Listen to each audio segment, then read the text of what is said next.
ஒரு தீக்குச்சி தீப்பெட்டியை பார்த்து கேட்டுதான், நாம் 2 பேரும் தானே உரசிக்கிறோம், ஆனால் நான் மட்டும் தீப்பிடிச்சி எரிஞ்சு போகிறேன், நீ அப்படியே இருக்கிறியே அப்படின்னு தான்.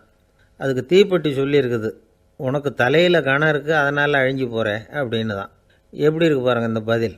தலையில் கணம் உள்ளவங்க யாருமே சரியாக இருக்க முடியாது. எவ்வளவு பெரியவங்களாக இருந்தாலும் சரி, ரொம்ப கஷ்டம்தான் அது. கர்வங்கிறது கூடவே கூடாது.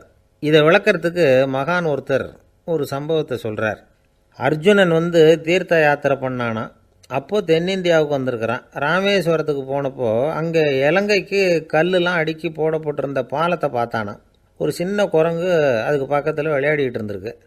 அதை பார்த்துட்டு அர்ஜுனன் சிரிச்சிருக்கான். ஏன் சிரிக்கிறேன்னு கேட்டிருக்கு அந்த குரங்கு. ராமன் மிகச்சிறந்த வில் வீரன். அப்படி இருக்கிறப்போ அவன் இலங்கைக்கு அம்புகளாலேயே ஒரு பாலம் கட்டியிருக்கலாம். அதை விட்டுட்டு போயும் உன்ன மாதிரி